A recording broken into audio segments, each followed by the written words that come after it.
Hello everyone, this is Nilesh Kumar Gupta and you are watching NG Physics classes.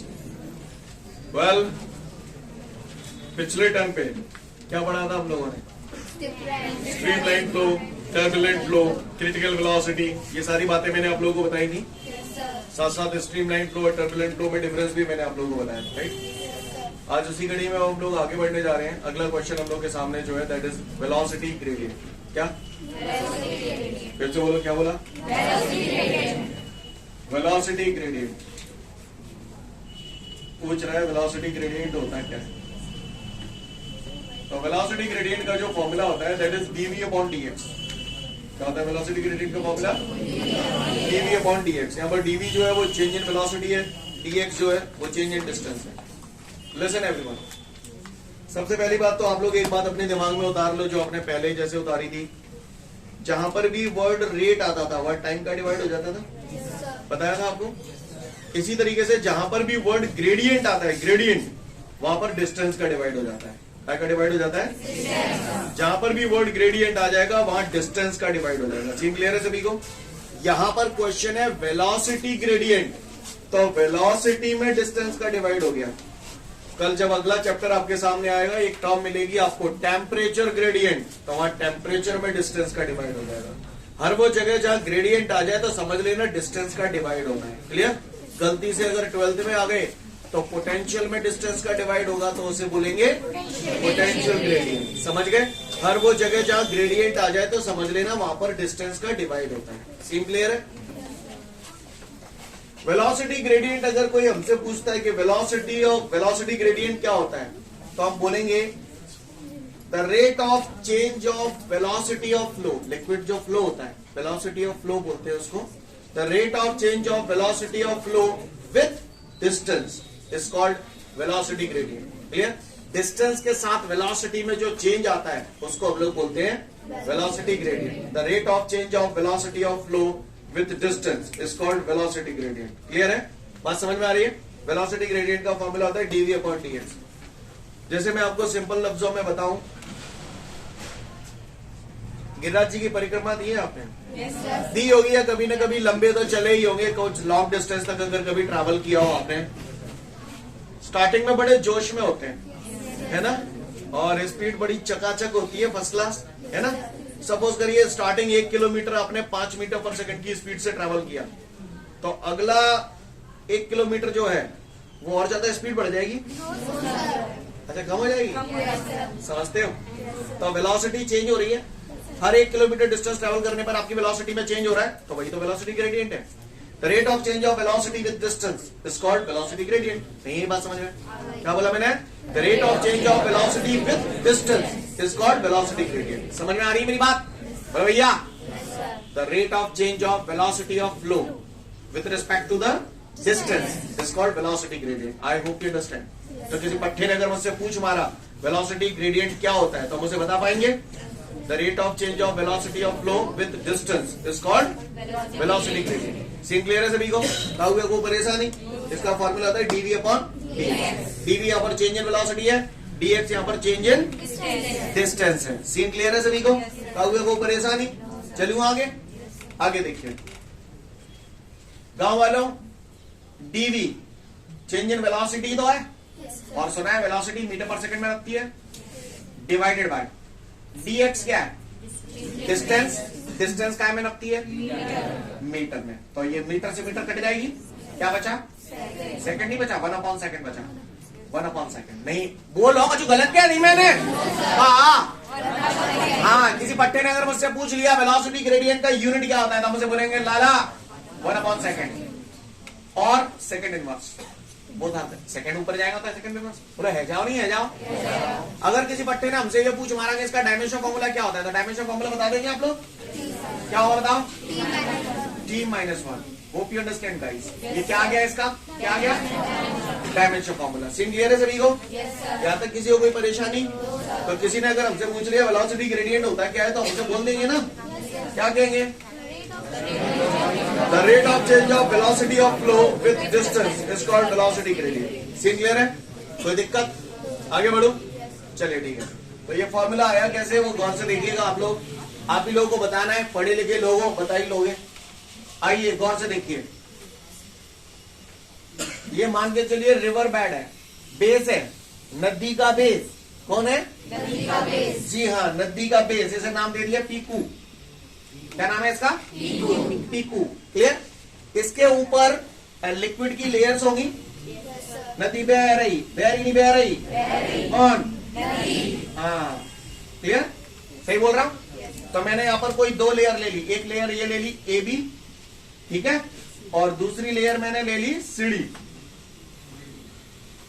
Clear? कोई दिक्कत? काव्य को परेशानी? सुनाइए। फिक्स सरफेस है, जैसे जैसे लेयर पे ऊपर जाता जाऊंगा वेलोसिटी, हाँ कल को कछु भूले तो ना ये भूली गए ना, भूले बच्चा तो अच्छे हो तो वैसी बात रहा। तो जैसे इस मॉलिक्यूल की वेलोसिटी v है, तो इस वाले मॉलिक्यूल की वेलोसिटी इससे ज्यादा होगी या कम होगी? शाबाश, बहुत ऊपर जाओगे आप लोग। तो इसकी वेलोसिटी होगी v प्लस dv। नहीं है मेरी बात है, जाते ने ज्यादा कर देंगे ना, कहा गलत कर दो मैंने लाला रे। मैंने मान लिया जो ए बी लेयर है उसकी फिक्स सरफेस से जो डिस्टेंस है वो x है। कितनी है? x। तो ये वाली जो होगी वो थोड़ी सी ज्यादा होगी, मैंने मान लिया x प्लस dx। तो हमें निकालना है वेलोसिटी ग्रेडियंट। क्या निकालना है बबुआ? Velocity gradient. तो वेलोसिटी ग्रेडियंट क्या होता है? Change in velocity. पहले वेलोसिटी v थी, फिर बाद में v प्लस dv होगी, तो चेंज इन वेलोसिटी ऐसे लिखूं, v plus dv minus v। बोलो भैया। Change in distance x plus dx। Clear है? माइनस x से प्लस x कैंसिल, v से माइनस v कैंसिल। ये आ गया हमारा velocity gradient dv upon dx। I hope you understand. कर पाएंगे नहीं कर पाएंगे? कर पाएंगे। क्या डेफिनेशन बोलोगे? The rate of change of velocity of flow with distance is called velocity gradient. Formula है dv upon dx। Scene clear है? पढ़ लो फटाफट, 1 से 2 मिनट का समय दिया आपको। तो यहां तक हमारे को सबको क्लियर हो गया। किसी ने पूछ लिया वेलोसिटी ग्रेडियंट क्या होता है तो बता देंगे। वेलोसिटी ग्रेडियंट का क्या फॉर्मूला देखा हम लोगों ने? dv upon dx। और इसके बाद अगला क्वेश्चन जो है find unit and dimension formula of velocity gradient. तो बता चुका हूं आपको। क्या होता है? 1/2 या सेकंड इनवर्स, तो जी बोल दो। डायमेंशन फॉर्मूला हमारा आ गया कितना? T-1। इसके बाद अब हमारे सामने अगला क्वेश्चन कह रहा है डिफाइन कोफिशिएंट ऑफ विस्कोसिटी। क्या बोल रहा है? फिर से बोलो, फिर से बोलो एक बार और। देखो माइकल आंचो मुझे बता दे इस लेटर को क्या बोलते हैं? ईटा। याद है? Yes sir. पिछले चैप्टर में ये क्या था? ईटा। नहीं, ईटा तो था, बोलते क्या थे इसे? Modulus of rigidity. अब ये कोफिशिएंट ऑफ विस्कोसिटी बन के आया है। क्लियर? यहाँ पर ईटा क्या है? Coefficient of viscosity. फिर से बोलो, कोफिशिएंट ऑफ विस्कोसिटी। एक बार और। Coefficient of viscosity. Coefficient of viscosity को हम लोग लेटर ईटा से डिनोट करते हैं, और इसका जो फॉर्मूला डेरिवेशन हम लोग करेंगे वो इस फॉर्मूले के बिहाफ पे करेंगे। ये फॉर्मूला अगर हमें याद है तो इसी से हम सारी कहानियां चिपकाएंगे। F is equal to minus eta A dv upon dx। This is the general formula for coefficient of viscosity. F is equal to eta A dv upon dx minus का। क्लियर? यहां पर गौर से देखिएगा, कल मैंने आपको विस्कोसिटी के बारे में काफी डिस्कशन किया था। F यहां पर जो है दैट इज विस्कस फोर्स।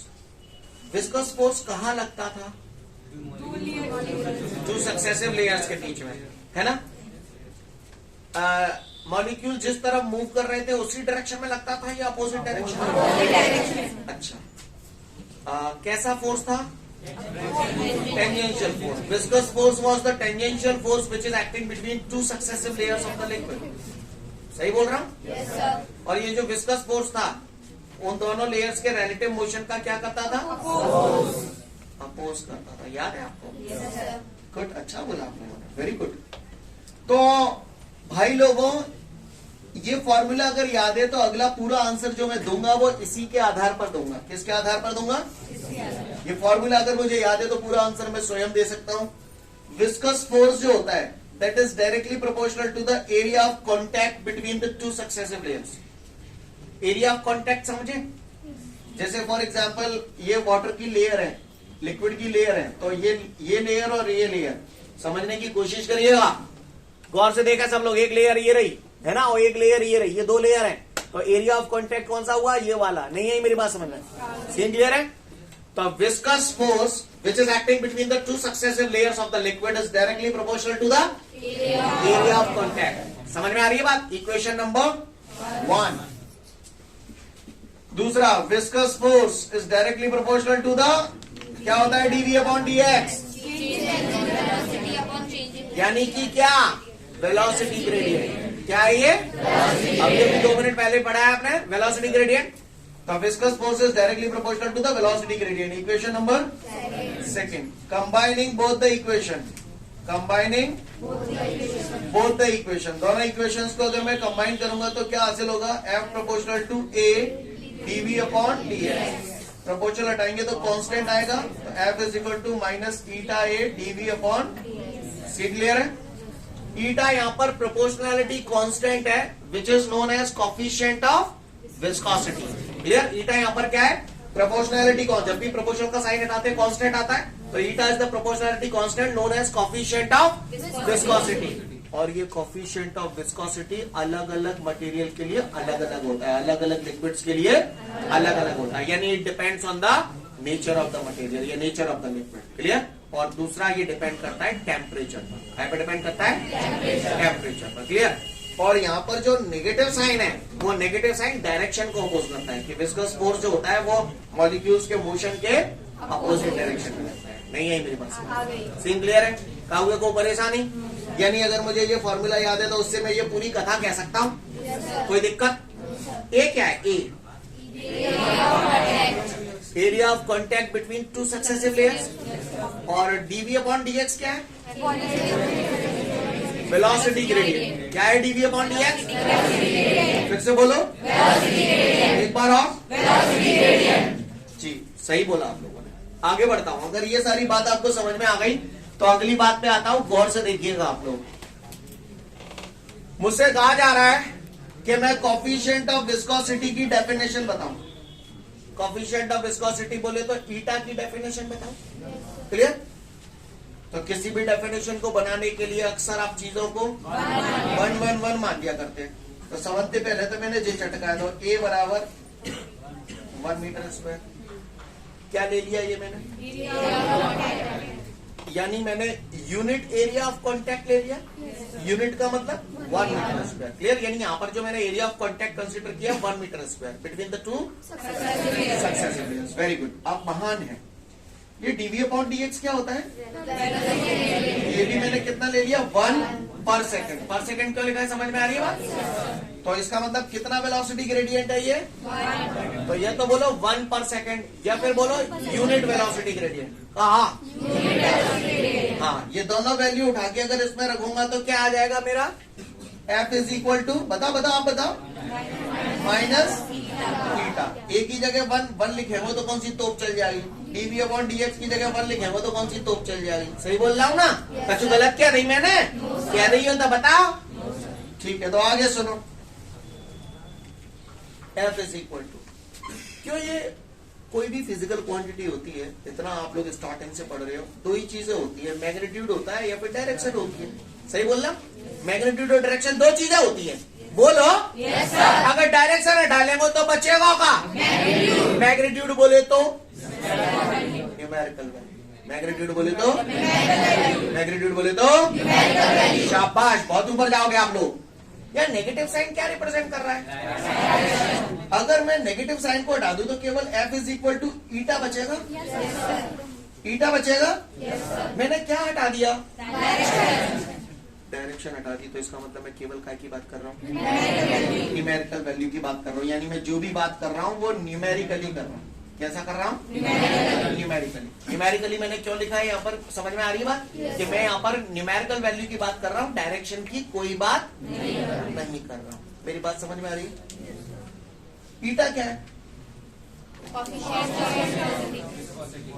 जोर से बोलो। किसकी होती है ये? कोफिशिएंट ऑफ विस्कोसिटी किसकी होती है? तो पूरा बोलो ना, क्या है ये? Coefficient of viscosity of liquid. फिर से बोलो।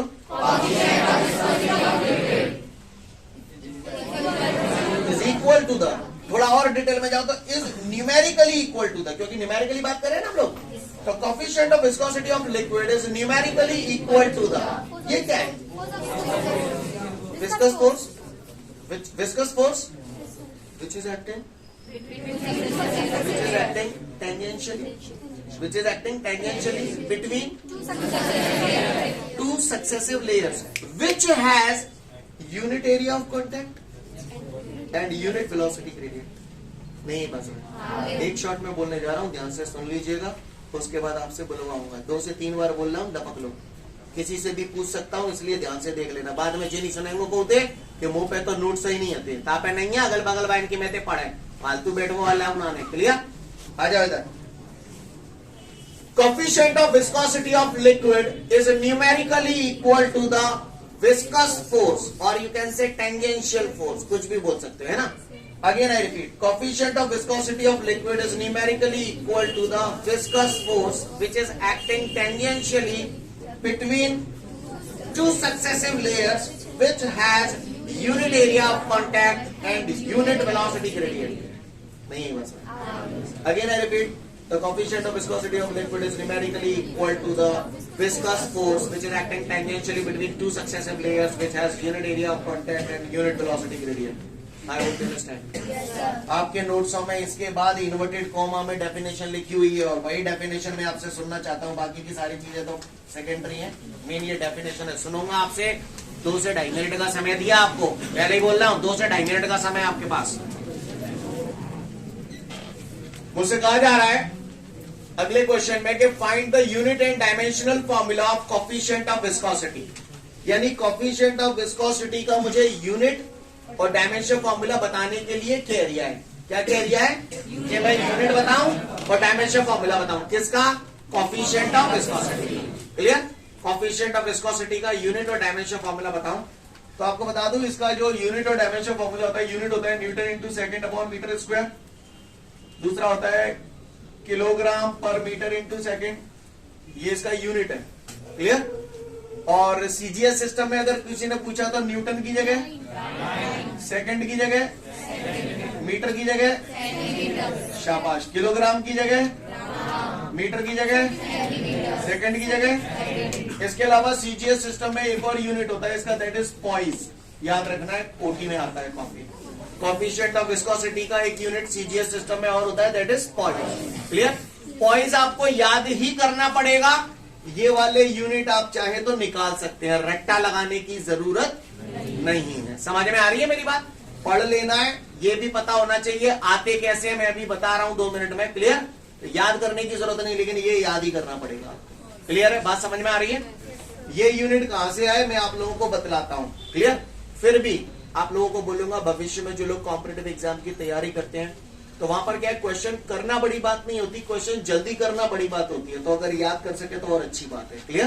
पर नहीं है याद तो अपन निकाल सकते हैं, कोई टेंशन वाली बात नहीं है। तो आइए देखते हैं कैसे निकालेंगे। काय के यूनिट है ये? कोफिशिएंट ऑफ विस्कोसिटी के हैं। आओ देखो, फोर्स की यूनिट न्यूटन, इसी का ही तो यूनिट चाहिए, तो जो मैंने भैंसों की भैंसों दे दो, माइनस का तो कुछ होगा नहीं, बोलो भैया। एरिया का मीटर स्क्वायर, और ये पूरा वेलोसिटी ग्रेडियंट है। अब यानी आपने बोला है 1/सेकंड, कुछ गलत क्या नहीं, मैंने नहीं कह रही हो तो बताओ आप। तो 1/सेकंड सही जा रहा हूं, सेकंड जालंग आएगा तो newton into second, metre square नीचे में आऊंगा अलग करता भैया मैंने, तो ये आ गया, देखो ये आ गया, नहीं है मेरी बात सी क्लियर है जी? आ जाएगा तुझे तो आई हो, बोलो बोलो नहीं भाई, चलूं आगे? आओ इसका, अच्छा अब ये वाली यूनिट कैसे है ये भी बता रहा हूं, अभी 2 मिनट पेशेंस रखें। पहले इसका डायमेंशन फॉर्मूला निकालते हैं। मैंने कहा आलू कौन है ये? न्यूटन तो है, यानी फोर्स है। डायमेंशन फॉर्मूला, आप महान हैं, आप धन्य बच्चे हैं, mLT-2। सेकंड को आएगा मन में, सेकंड को सेकंड टाइम होता है T। हाँ, मीटर लेंथ होती है, ले स्क्वायर नहीं, ये बात है। सुना है L से स्क्वायर कट जाएगा, कट जाएगा नहीं कट जाएगा, कट जाएगा। तो ये क्या आ जाएगा, एम एम, एक एल बची है, ऊपर ले जाएंगे।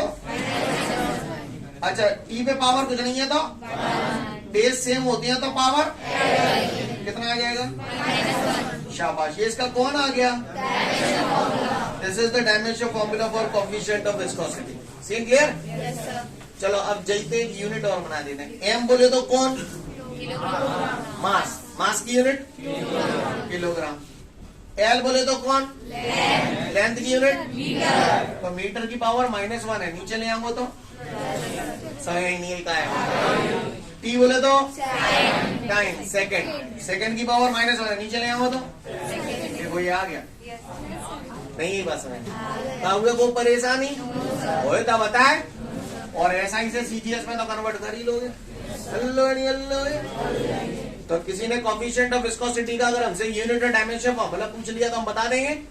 वैसे तो यूनिट और डायमेंशन फॉर्मूला में ऑलरेडी चैप्टर 2 में अच्छे से आपको बता चुका हूँ। आप देख रहे हो, आपने एक बात नोटिस की, मैंने उस टाइम पे भी बोला था ये यूनिट और डायमेंशन फॉर्मूला पूरी फिजिक्स में लगेंगे, हर चैप्टर में लग रहे हैं। अगर आपने नोटिस किया होगा हर 2-3 दिन बाद आ जाते हैं, आते नहीं आते, पर हमें का चुनाव आए नो। क्लियर? तो चलिए खैर जैसा भी है, तो यूनिट और डायमेंशन फॉर्मूला फटाफट देख ले, फिर मैं आगे बढ़ूंगा। इसके बाद हमारे सामने अगला क्वेश्चन है, डिफाइन आइडियल फ्लूइड।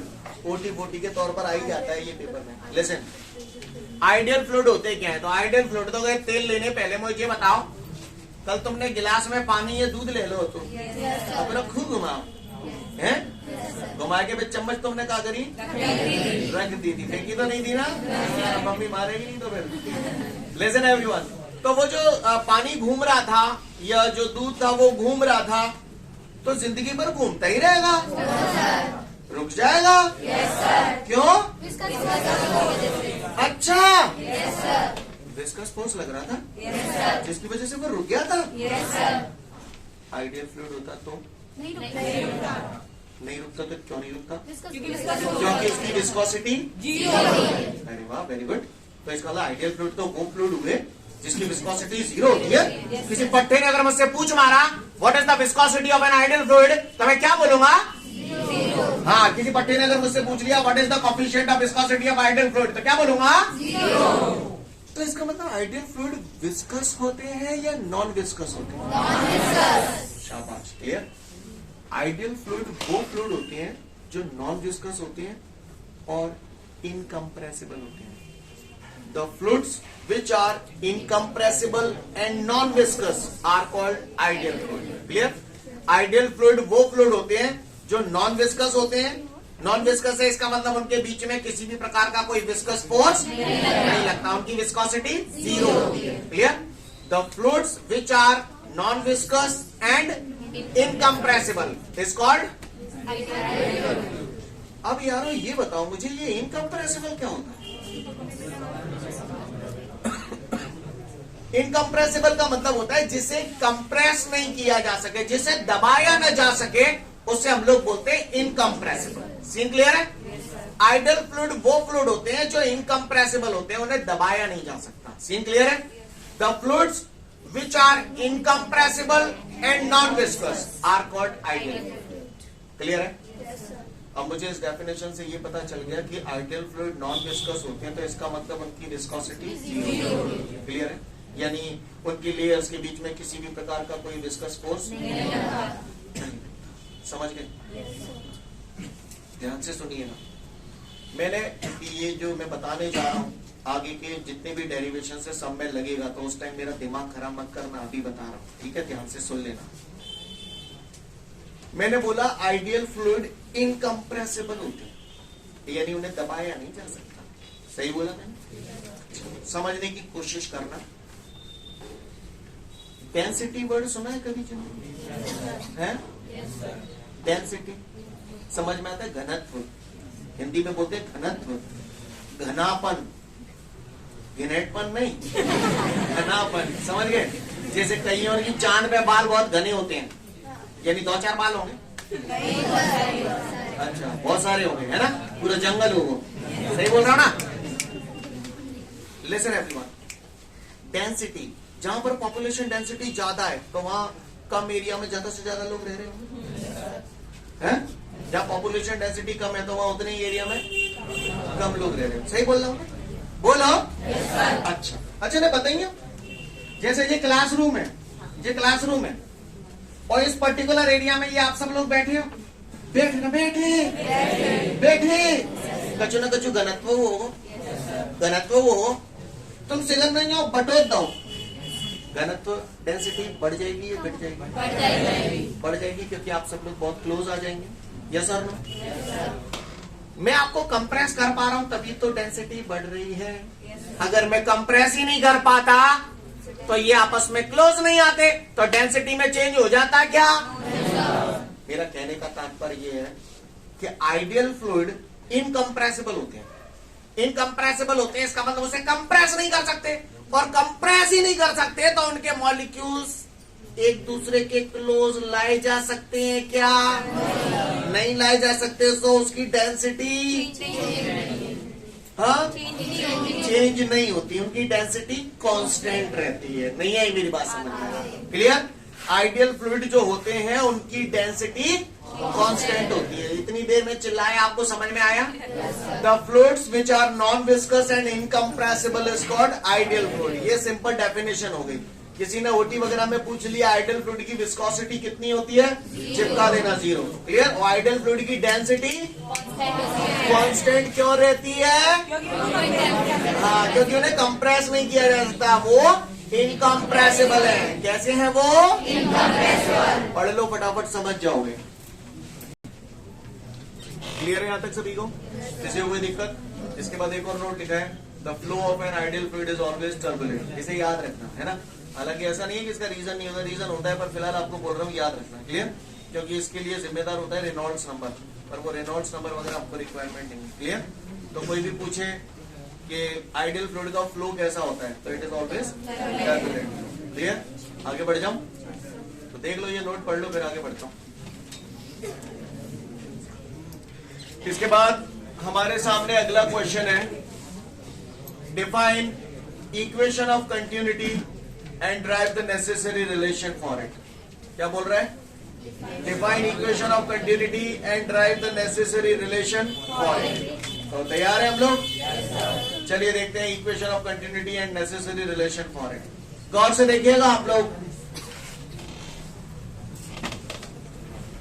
ये देख रहे हैं आप? कैसा लग रहा? हाथी की सूंड सी बना देगी।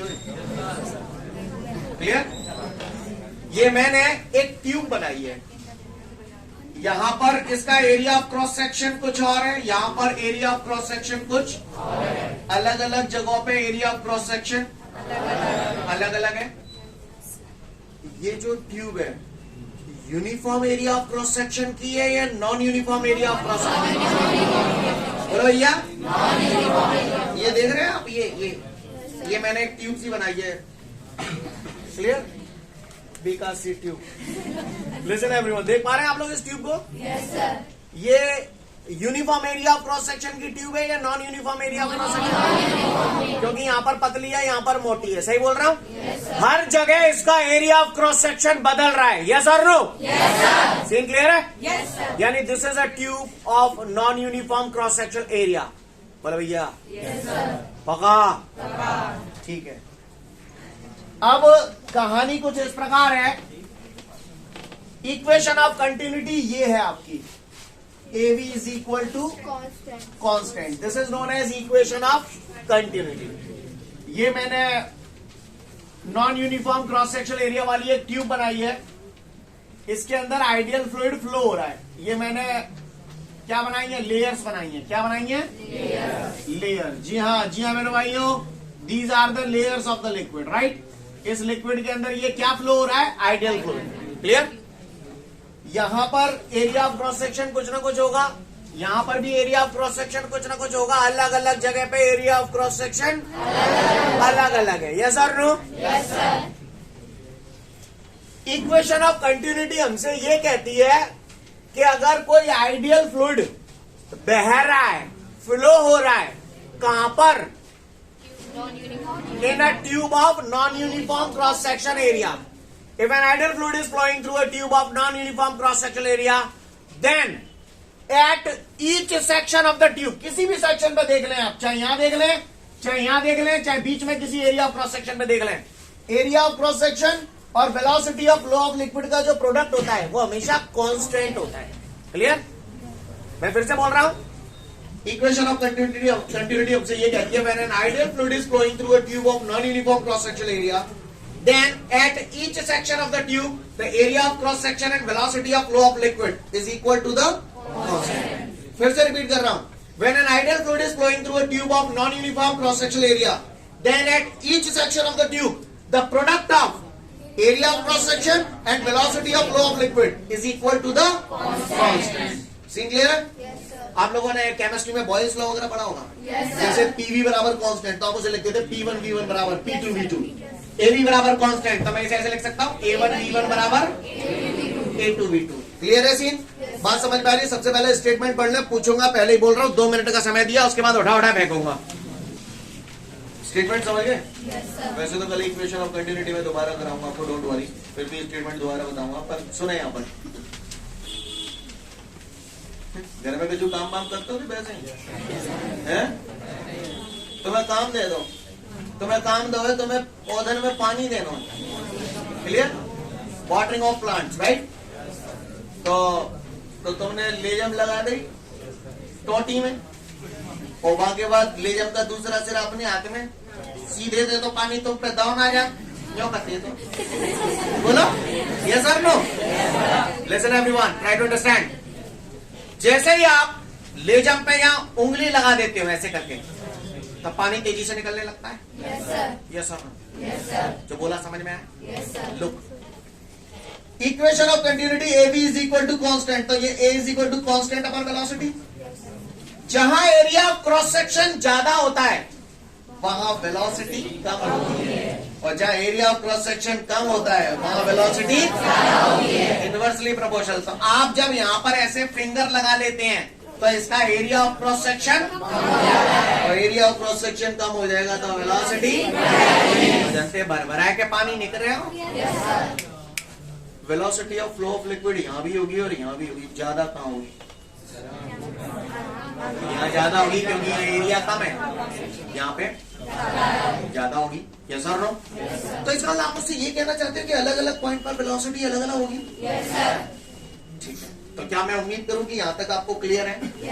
इक्वेशन ऑफ कंटिन्यूटी आपको समझ में आई? क्लियर? आप लोग बता पाओगे? क्या आप जानना चाहते हैं कि ये कहां से आई? इसके लिए आपको कल आना होगा।